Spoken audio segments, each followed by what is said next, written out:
Hello नमस्कार दोस्तों, स्वागत है आपका हमारे इस यूट्यूब चैनल में। अगर अभी तक आपने हमारे चैनल एजुकेशन बाय प्रियंका को सब्सक्राइब नहीं किया है तो प्लीज़ हमारे चैनल को सब्सक्राइब करें और हमारे वीडियो को एंड तक देखना ना भूलें।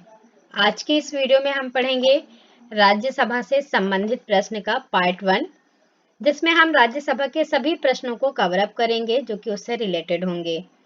तो हमारा पहला प्रश्न क्या है कि किस वर्ष में राज्यसभा का सर्वप्रथम गठन हुआ? तो इसका आंसर क्या हो जाएगा? 3 अप्रैल 1952 को राज्यसभा का गठन हुआ। जैसे कि आपको पता है, राज्यसभा जो है वो कैसा सदन है?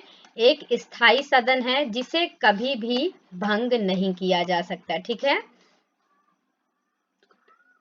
अगला प्रश्न हमारा रहेगा कि क्यों राज्यसभा को स्थायी सदन कहा जाता है? जैसा मैंने आपको पहले बताया, ये एक प्रकार का स्थायी सदन है। तो क्यों कहा जाता है इसे स्थायी सदन? क्योंकि इसे विघटित नहीं किया जा सकता, मतलब राज्यसभा को भंग नहीं किया जा सकता किसी भी प्रकार से। ठीक है।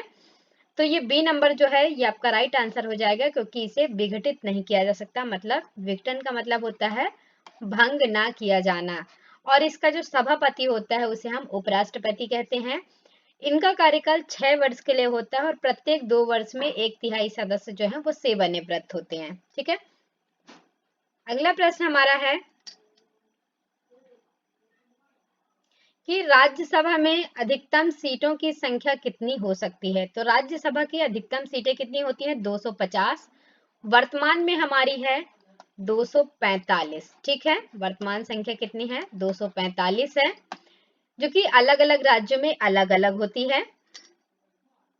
फिर अगला प्रश्न है हमारा, वर्तमान समय में यानी 2022 की बात करें तो राज्यसभा में सदस्यों की प्रभावी संख्या कितनी है? तो 245 वर्तमान सदस्य संख्या है हमारी। ठीक है। अगला प्रश्न हमारा, राष्ट्रपति द्वारा राज्यसभा के लिए कितने सदस्य नामित किए जाते हैं? नामित करना मतलब मनोनीत करना होता है। ठीक है। तो कितने सदस्य मनोनीत किए जाते हैं? राज्यसभा से 12 सदस्य मनोनीत किए जाते हैं, जो कि विज्ञान, कला, इन सभी में परिपक्व होते हैं। मतलब इन सभी का उन्हें ज्ञान होना चाहिए। अगला प्रश्न है, राज्यसभा में किसका प्रतिनिधित्व होता है? तो राज्यसभा में राज्यों और केंद्र शासित प्रदेशों का प्रतिनिधित्व किया जाता है। सी नंबर आपका राइट आंसर हो जाएगा। ठीक है। अगला प्रश्न हमारा, जिन केंद्र शासित क्षेत्रों की विधानसभा नहीं होती है उनके प्रतिनिधियों का चुनाव किस प्रकार से करते हैं? तो विशेष चुनाव मंडल द्वारा, यानी एक विशेष प्रक्रिया के द्वारा इनका चुनाव किया जाता है।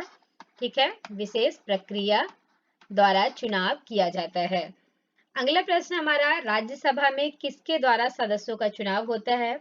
तो राज्यसभा में आनुपातिक प्रतिनिधित्व प्रणाली के अनुसार, यानी सिंगल ट्रांसफरेबल वोट सिस्टम। ठीक है।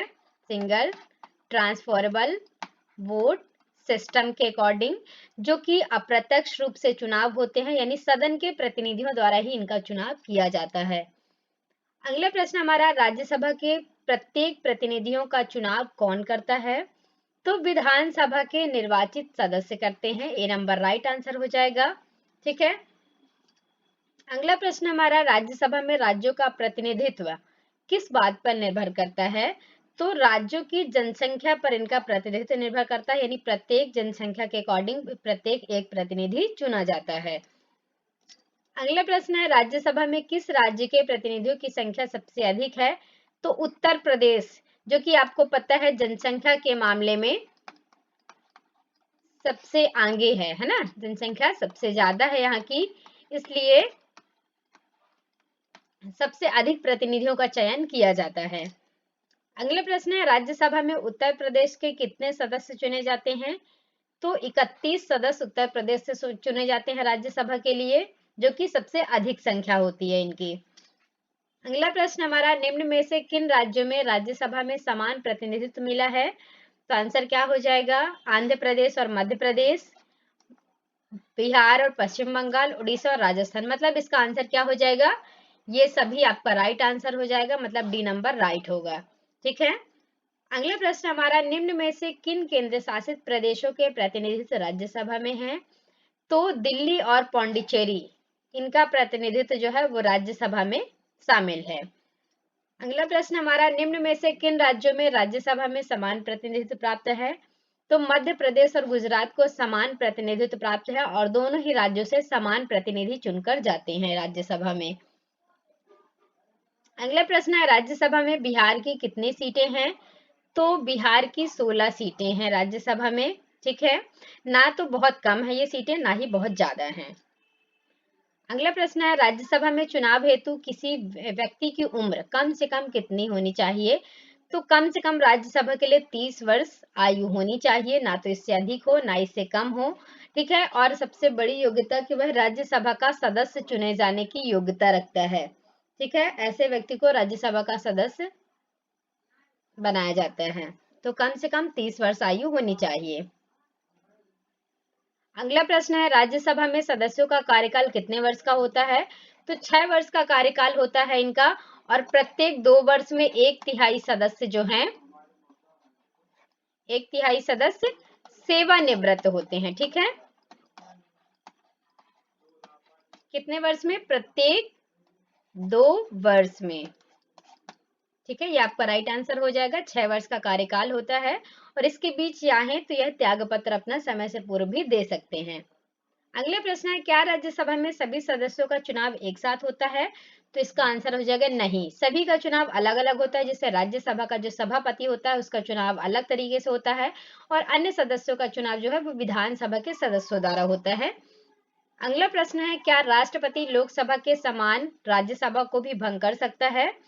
तो नहीं भंग कर सकता। क्यों? क्योंकि राज्यसभा जो है, राज्यसभा एक स्थायी सदन है जिसे कभी भी भंग नहीं किया जा सकता। ठीक है, ये आपका राइट आंसर हो जाएगा, बी नंबर। अगला प्रश्न है, लोकसभा और राज्यसभा में गण पूर्ति संख्या कितनी है? तो इसका आंसर क्या हो जाएगा? कुल सदस्य संख्या का 1/10वां भाग। ठीक है, इसकी कोरम संख्या होती है। अगला प्रश्न है, राज्यसभा में गण पूर्ति के लिए कितनी निर्धारित संख्या है? तो 25 निर्धारित संख्या है। ठीक है, कम से कम 25 सदस्य होने चाहिए। अगला प्रश्न हमारा, निम्न में से किसको राज्यसभा को भंग करने का अधिकार है? तो राज्यसभा को कौन भंग कर सकता है? क्योंकि राज्यसभा स्थायी सदन है, तो इनमें से कोई भी इसे भंग नहीं कर सकता, ना तो राष्ट्रपति, ना तो उपराष्ट्रपति, ना प्रधानमंत्री। तो इनमें से कोई भी भंग नहीं कर सकता, क्योंकि ये स्थायी सदन होता है, कभी भी ना भंग किए जाने वाला। ठीक है, तो राज्यसभा भंग नहीं की जाती। अगला प्रश्न हमारा, राज्यसभा का सभापति यानी चेयरमैन या चेयरपर्सन कौन होता है? तो आंसर क्या हो जाएगा? उपराष्ट्रपति, जो कि वर्तमान में कौन हमारे जगदीप धनखड़ हमारे वर्तमान उपराष्ट्रपति हैं।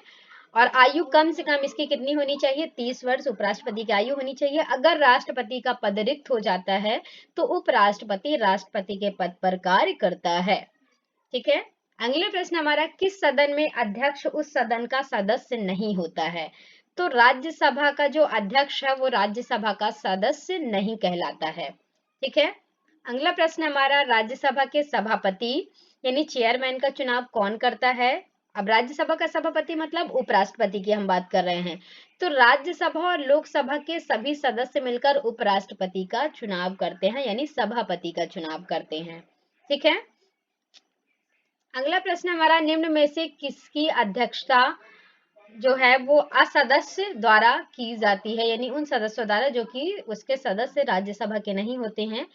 तो ये आंसर राज्यसभा हो जाएगा आपका, बी नंबर राइट आंसर है। अगला प्रश्न हमारा, राज्यसभा के सभापति की अनुपस्थिति में राज्यसभा का कार्य संचालन यानी कार्यभार कौन संभालता है?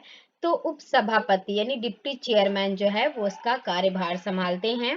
ठीक है, अगर राज्यसभा का जो सभापति यानी उपराष्ट्रपति उस पद पर काम नहीं कर रहा है, त्याग पत्र दे देता है, या अस्वस्थ या किसी भी काम से अगर वह अपने पद पर आसीन नहीं है तब। थैंक यू सो मच दोस्तों, चैनल को सब्सक्राइब जरूर करें और हमें कमेंट बॉक्स में बताएं आपको वीडियो कैसा लगा।